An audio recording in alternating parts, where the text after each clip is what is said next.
name is Kehinde Ayantunji Abdulhafiz. I'm the Senior Special Assistant to Governor Oyetola on Student Affairs and Social Mobilization. Mr. Oyetola is somebody that people misinterpret a lot, and in the past he was a victim of what I can describe as a status misconferral. Because of the political profile that he maintained when he was Chief of Staff, many people cannot even accurately describe who is Governor Oyetola, and that is why when he became the governor, there was skepticism. People were not sure of what this man would do, because when he was Chief of Staff, you can hardly see him dancing around. But those who are keen in government knew his role, and they understand the role he was playing as the Chief of Staff. Yes, I knew him more than 10 years ago. We are from the same local government, and we have been hearing his name as one of the few individuals who always support education. Before he became Chief of Staff, we have the record of over 200 students that he has sponsored for scholarship in Nigeria. Two things always attract is a humanitarian culture, humanitarian posture, education and health. That was what we knew about him before he became Chief of Staff. And in 2010, when former Governor Oyetola became the governor, it was rumored that his Chief of Staff would be Governor Oyetola, and most of our people in Boricua local government were already congratulating us that if he eventually accepted that offer to serve as the Chief of Staff, he will be one of the best cabinet members that will really help the former administration, because of his financial ingenuity, his exposure in private sector, his calmness, and his integrity. That those things really count for our government. And as God will have it, he became the Chief of Staff to the governor. When he became the Chief of Staff to the governor, he was one of the most trusted appointees of former Governor Oyetola, because he hardly promised what he cannot do. And he's so meticulous in his dealing.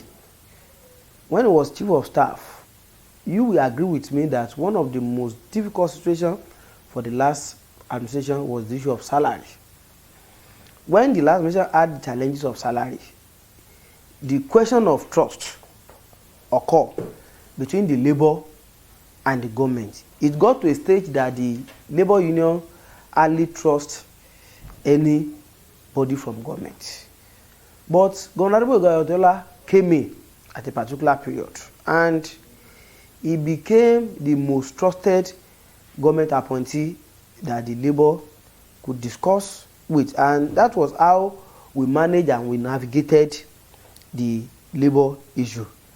In terms of governance, he's so meticulous to a level that he always evaluates issues from the prospects and challenges. He addresses issue on its face value. He doesn't jump to conclusion. He's a very good listener. When you are discussing with him, he will listen to you attentively. And at the end of the day, he will never claim to know all. He will evaluate whatever you are discussing on the basis of merit. And that is why he's an exceptional human being in governance. His people, his character are very scarce in governance. It is not a conventional politician who thinks the ends justify the means. He always looks at the maximum benefit of the people. He looks at what the majority will benefit. Where was Chief of Staff? He doesn't hold file for 24 hours. I was the chairman of NG when he was Chief of Staff. I was vice chairman, so I have a very close relationship with him. When you visit him, no matter your status, when a level 3 officer wants to see him with a government file, he will attend to that level 3 officer before he will attend to it, because we tell you that he was appointed to serve the people, and the stake and the life of some people are hanging on the file that was brought by that level 3 officer. So therefore, it is not about his level, it's not about his status in civil service. It's about the fight that is bringing, that is hanging on the welfare of the people, that is hanging about infrastructural development, that is also hanging about the economic prosperity of the state. So I was not surprised when he was about to contest for the governorship election. He was called all manner of names. Some people apparently refer to him as Ajele. Some refer to him as Kuniswaga, because it was difficult for those who are not so close to government to really evaluate him. But for those who understand governance that time, they can say that in terms of governance, in terms of economy, it was one of the best that the last administration had. And politically, it doesn't always grandstand.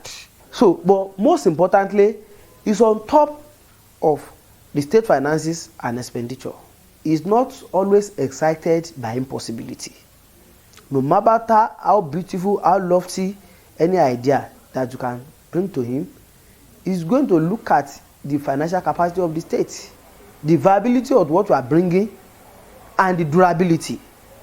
So if in his own wisdom he thinks that there is no need for state to venture into it, he won't accept it, no matter how beautiful that idea is. And above all, his hallmark is integrity, integrity, and integrity. When he says yes, his yes means yes. When he says no, his no means no. He will never say yes when he means no. And that is what we need in leadership. One of the major issues that we have in politics and governance today is trust gap between the leaders and the followers. But one of the outstanding qualities of Governor Oyetola is trust.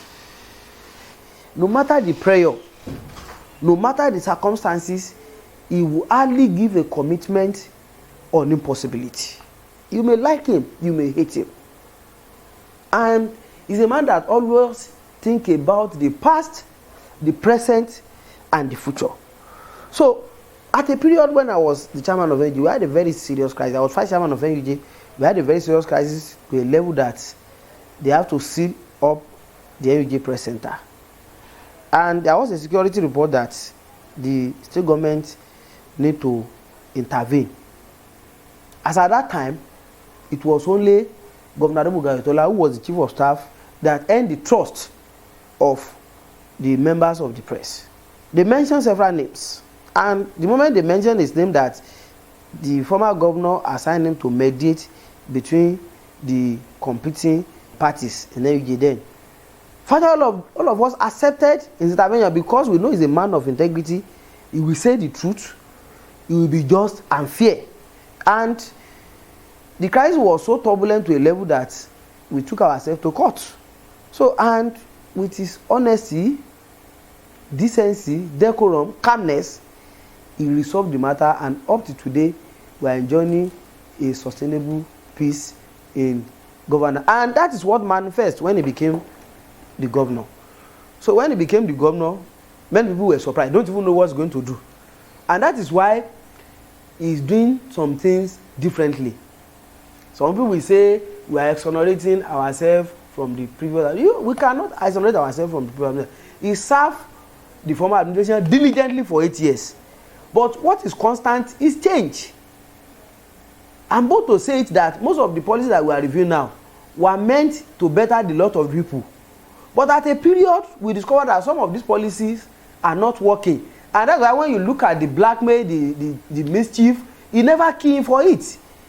He's a man that is focused and always look at where he's going. Yes, of course, beyond politics, if you look at the revenue and expenditure of the state, you agree with me that with what has happened in the last 3.5 years, Governor Oyetola is the best man that can manage the state, especially in the situation we have now. As I've told you, that he's a man that is always on top of the state finances. He doesn't look at sentiment in doing things.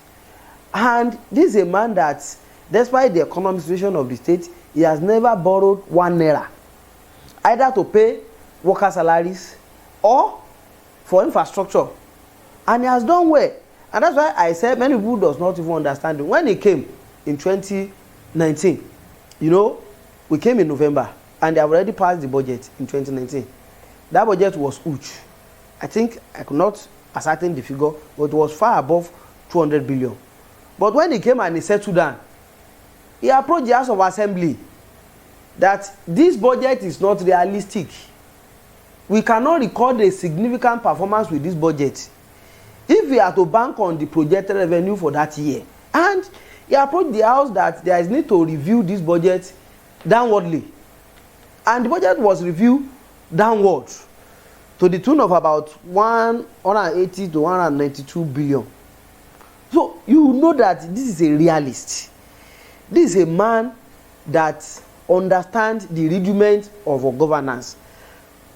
He has managed the finance of the state in a prudent manner to a level that the state can now conveniently pay worker salaries, that the state can now conveniently embark on some of infrastructures, that the state can now conveniently execute its social intervention programs, including the feeding the poor monthly, that the state can now embark on health infrastructure, that the state can sustain and survive health insurance, OEs. Because when you look at the key indices of human survival, you talk about economy, you talk about health, you talk about education, you talk about security, you talk about infrastructure. In the last 3 years, if you evaluate all these key sectors, I have no reason to conclude that based on the template of our revenue and the income that has accrued to the state in the last 3 years, Governor Oyetola has performed above average. If I'm to rate him, I will rate him excellent, beyond politics. Because whether I'm working with him or I'm not working with him does not change the fact that I'm from Osun, I'm an indigenous of Osun. And whatever happens in Osun directly affects me. So this is not the time for experimentation. Osun is too critical for experimentation at this period. So therefore, with what the governor has done in the last 3 years, especially in terms of workers' welfare, specifically the payment of salary, when at a period that when some oil producing states are finding it difficult to pay salaries, it was among the 4 states to approve minimum wage and paying it. And despite that, it does not also affect infrastructure, road infrastructure in Osun Central, in Osun West, in Osun East. It does not also affect health development. It does not also affect education. As a government, in the last 3.5 years, we have never increased the tuition fees of any institution, despite the economic reality, despite the inflation in the country. We have never increased the tuition fees of higher education. It only takes a genuine leadership and it only takes courage to do that. So I have no reservation and I have no doubt in the capacity of Governor Oyetola. Let me share the background with you. The issue of bursary came as a matter of necessity and agitation from the National Association of Osun State Students, and we strongly believe that there is no intervention that is too little. As little as the amount might have been, it still has impact in some people. We also look at it from the perspective of vulnerability. Yes, as a government, we are feeding poor people. It is not that it is easy to get the fund, but we understand the severe implication of poverty. When they say somebody is poor, extreme poverty, we understand how severe it is on any human being. And one of the best way to cushion the effect of poverty is the food intervention that we are doing. And we now look at it that we also have some indigent students that in terms of purchasing power, they are lacking behind.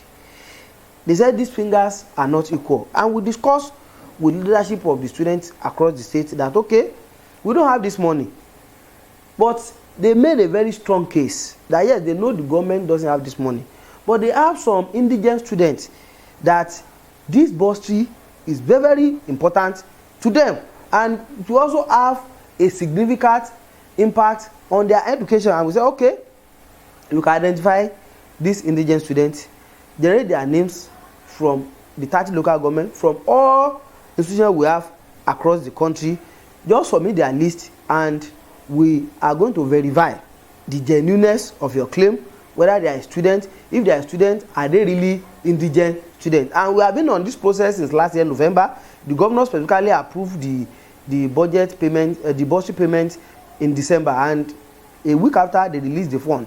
But the process took us a very long time.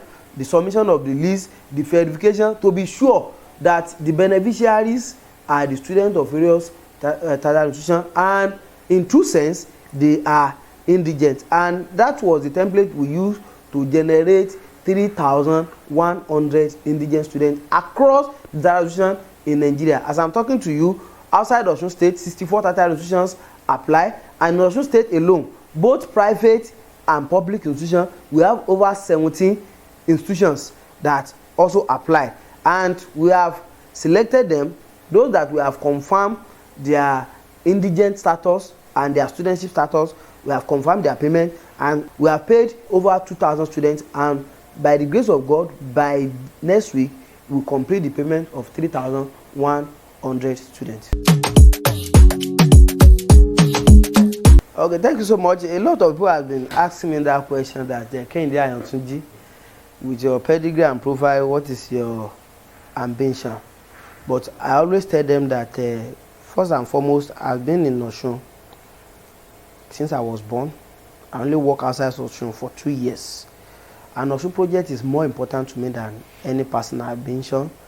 And I'm convinced that under the leadership of Governor Oyetola, Osun will be a prosperous state, will be a viable state economically, politically, and socially. So my immediate ambition now is the second-term ambition of Governor Oyetola. I strongly believe in his leadership, and I know that under his leadership, Osun will continue to progress as a state. So my ambition is the second-term ambition of Governor Oyetola.